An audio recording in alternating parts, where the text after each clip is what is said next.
We've got Andy in Pennsylvania. Is that right?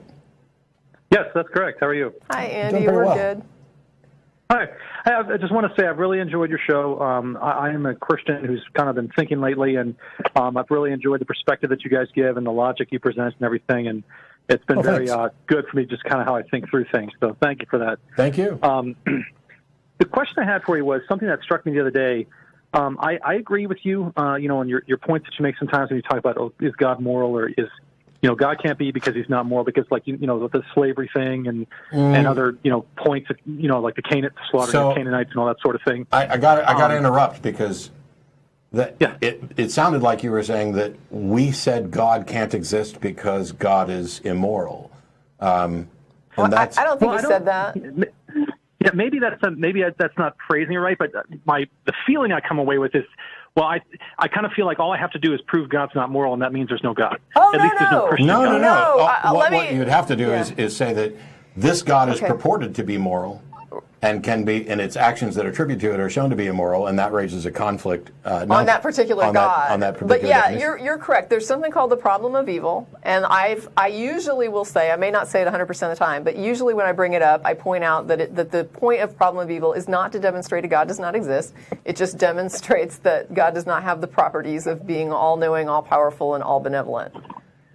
Right. Yeah. Well, I guess that kind of takes my talking point away then, because my question was going to be basically what. And this came from, I watch a lot of these debates, like, the big atheist guys, Rick Dawkins and all those guys online and everything, and Harris and those guys.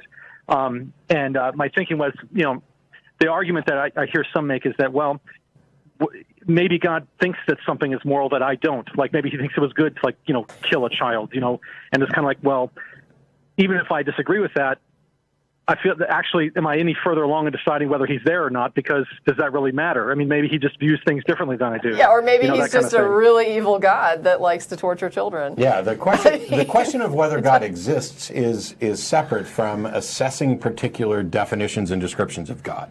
If someone is saying that God is perfectly moral, and that God commands that it's okay to own people as property and to run around slaughtering, innocents, those two things are in conflict, and either one of those things has to go.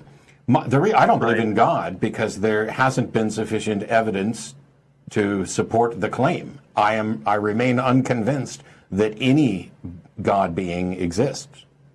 Right.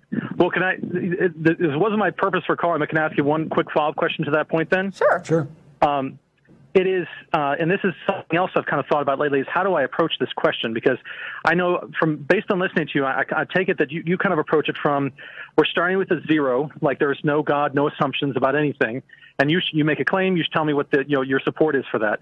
And then the question, though, is that because, a God situation, you may never be able to 100% prove something. Okay. So is it more appropriate to say, okay, I'm going to assume nothing and only believe what I can prove, kind of the scientific approach? Or do I say, I'm going to look at all the options, and whichever one seems most likely, I'm going to go with it? Well, let me ask you this. Now, here's something that I sometimes bring up to people. We're very, very fortunate to have the luxury of not having to believe things without sufficient evidence. Most times in our lives, we're not pressed to make big life-altering decisions without sufficient evidence, right? There's sometimes when we do, and we like to sometimes use the jury trial example. And I always say that is the worst position to ever be in, to have to make a decision about what you think happened. When you're given limited evidence, it might actually even be limited by law. Like maybe there's other evidence that could change your mind, but you're not even allowed to see it, right? For some reason. Right. It was illegally obtained or something. So you don't even know that what you're seeing is the full body of evidence or all the evidence that might convince you. And you're asked to make a decision about someone's innocence or guilt in a situation where people's lives might be on the line. That is a horrible, horrible situation for people to have to be in. Anytime you have to make a decision and there is insufficient evidence and you are forced to decide, that is a horrible situation to be in. My question is, if you weren't put in that situation by something like a courtroom, why would you put yourself in that situation? Well, I think it's just because of for me, it's because of the implications. I mean, and I completely agree with your point because I've also thought the same thing. It's like I have the luxury of having more information at my fingertips than most people throughout history have. I mean, what if I was like a serf in 7th century England who lived to be 30 years old and never had schooling at all? So, but what are the implications? Make any of these decisions? What are the implications So I'm not saying that you don't have to, that there's not compelling cases with which to make some sort of decision. There's two problems here on the God thing. Number one, I have seen insufficient evidence to warrant a conclusion that a God exists, or that a God could possibly exist, or likely to exist, or is more likely than an alternative. And yet you seem to think that God is more likely than an alternative based on information. So we're already on different footing there. But this isn't just, either a God exists or doesn't. You talked about the potential consequences. Well, which consequences? Because, for example, if you're worried about your afterlife, well, that's only a consequence. That's only a consequence. I'm thinking about, That's only a consequence. That's only a consequence. If there's an afterlife. If you presuppose that there's an afterlife. Yeah. What reason do you have to think there's an afterlife? I guess just because that's what I've always been told. Yeah. And so if it turns out that this life, which we know we have, is the one and only life, then it would seem to me that the better way to make decisions would be to make decisions that affect this life and not some proposed afterlife. Because if you go down that route, are you trying to find your way into the best heaven or avoid the worst hell? Right. No, I see what you're saying. I always use the threat of hell and afterlife, especially a negative afterlife, as that sort of, I describe it as somebody on a used car lot, right? And you're buying a car, and the guy says, I want to get you in this car today. And you say, you know what, I'm going to go home and think about it. And he says, well, we've had 3 couples in here already looking at this car. In fact, I think one of them might be in the back talking to my manager about it right now, trying to make a deal. So they put this pressure on you, right? So it's like, here's this decision that you really aren't, you wouldn't think of as a pressured decision. You'd like to take your time because you're going to put thousands of dollars down on this, or potentially tens of thousands of dollars. And so you're saying, I need to think about it. But then they say, well, let me add some pressure here to sort of force you to make this decision. And I look at that as like the religious paradigm, right? They give you this God, and then they say this is such a big question. Who is it? McAllister, right? There's an apologist named McAllister, and he says this is one of the big questions. I'm like, this is not a big question. People don't walk around day in and day out wondering if there's a God. They're wondering, how do I pay my mortgage? What if I get fired? What am I making for dinner tonight? What's wrong with my baby? Why is what if I come up with a disease that's going to bankrupt me? Yeah, so people are not thinking, it is not a big life question whether or not a God exists. But then what they do is they throw down hell in an attempt to try to make it a big question. We're going to make this an important question by building this afterlife and telling you it could be horrible for you forever. And so you have only your lifetime to decide. And what if you die tomorrow and then you didn't decide and then it's too late because you didn't believe? And so this is just them basically saying, we have another couple looking at this car. Right? This is the pressure tactic to get you to tell you that you have to make the decision. What if you die tonight and there is an afterlife? And the criteria is whether or not you were gullible enough to believe in some afterlife without sufficient evidence. What do you mean? He's asking, what if that's the filter? That if you believed it and there wasn't sufficient evidence, then you go to hell. Yeah, what if this is a test on whether or not you are especially gullible? Whether I would swallow it hook, line, and sinker. Yeah, I guess then I'm in another bad spot. Yeah. But, it's funny that you said that, though, because that's actually, I was talking to my mom about this process I'm in right now, and that's one of the things she pulled out is, what if you're wrong?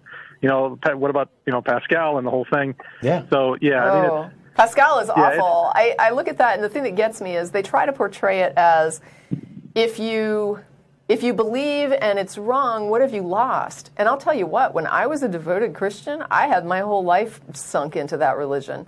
I mean, if I'd have kept on with that until the day I died, I would have lost my entire life to it. So it's a bunch of crap when they say, if you believe and you're wrong, it's nothing. It's just like the first caller we had. You may not have been able to hear that call, but there was a caller that called first. And basically, he's faking believing to please his family. It means he's going to church every Sunday. This is a person who's investing, and he doesn't even believe.